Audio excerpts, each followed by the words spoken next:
I'm going to give you guys two stat lines here for a quick second. Player A had a 2.28 ERA. He walked two batters for every 9 innings. His whip was 980. His ERA plus was 176. His batting average against was 212. And opposing hitters were OPSing 588 against him. Player B, on the other hand, also has a 2.28 ERA, walked 3.1 batters per 9, has a whip of 1024. His ERA plus is at 195. His batting average against is only 191, and batters are OPSing 536 against him. Let me tell you guys something. Player A is Sandy Alcantara's 2022 season, in which he won the Cy Young. And player B is Marcus Stroman's current season with the Chicago Cubs. Now, I know obviously we are less than halfway done with the season, and his numbers may or may not look that good towards the end of the year, but I think it's important to note that Marcus Stroman is off to a very, very good start to this 2023 season, and he has seriously put himself into Cy Young contention at this point in the year. So in this video, I'm going to be doing what basically nobody is doing, and that's going to be talking about and highlighting the season that Marcus Stroman is having this year for the Cubs. Now, normally, I do make NFL videos, as you guys have probably seen by the other 300 videos I've made on this channel.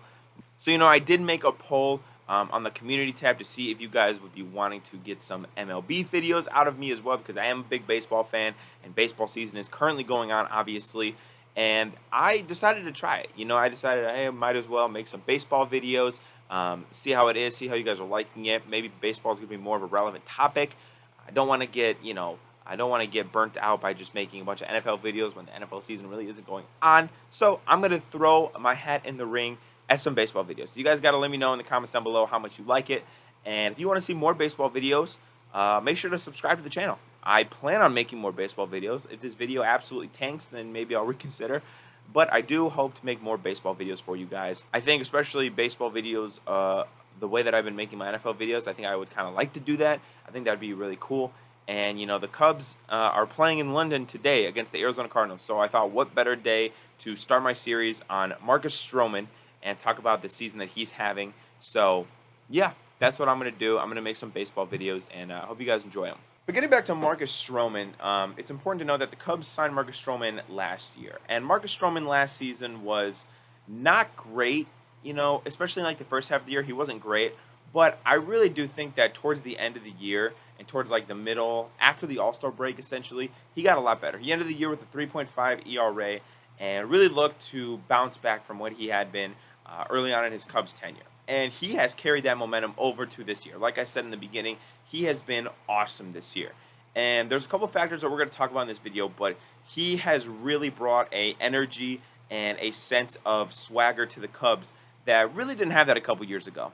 I think one of the biggest things that the Cubs did in the offseason to help Marcus Stroman was they signed Dansby Swanson. Dansby Swanson is one of the best shortstop defenders in the entire Major League Baseball. That moved Nico Hoerner to second base, and that caused Dansby Swanson and Nico Hoerner to form the best bromance in the entirety of Major League Baseball.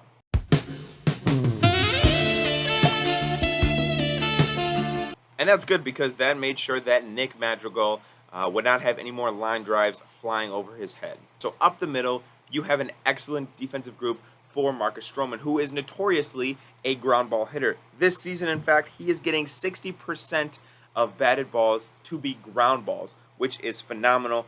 He has only a 15.2% fly ball percentage, and he's got a K rate at only about 7.6 Ks per 9.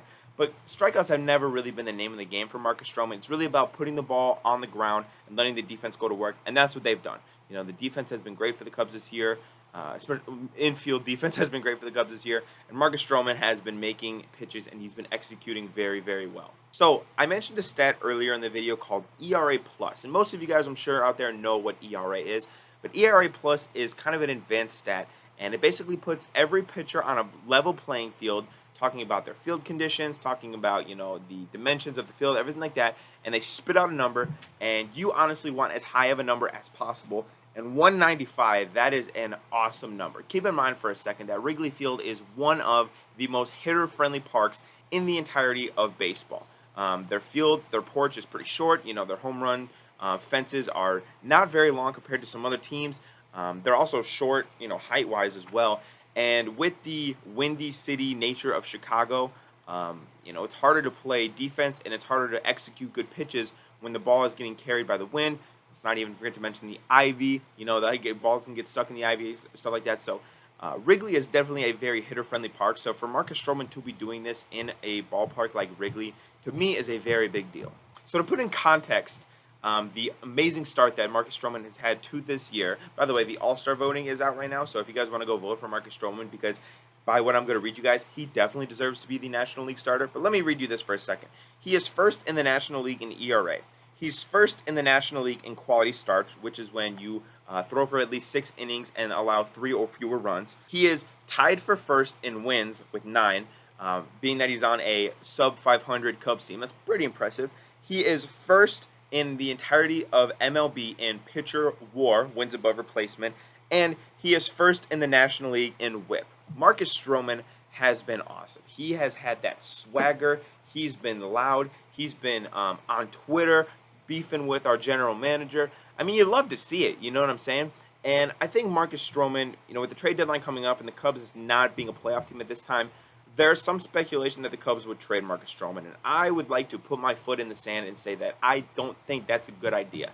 I think, A, Marcus Stroman is great for our culture. I think, B, Marcus Stroman is an ace pitcher at this current moment. And the Cubs, who are obviously rebuilding after the collapse of the 2016 team, would likely still want him to be on the team for many years when we do become serious contenders again. So I just want to make this video on Marcus Stroman to highlight the season that he's been having. I think he's been absolutely phenomenal. He's been one of the few bright spots to be a Cubs fan recently, and I hope that we can lock him up and get him extended as long as possible. He's in London right now pitching, for those of you guys watching, so hopefully he's enjoying his cup of tea over there, and hopefully he no-hits the Cardinals. That's my official prediction. I'm just saying. But I hope you guys enjoyed my first baseball video on the channel. If you guys did, make sure to comment down below what other baseball videos you would want to see. And also, hit me up on Twitter if you guys haven't already. But I will catch you guys in tomorrow's video. I hope you guys have a great rest of your day. Peace.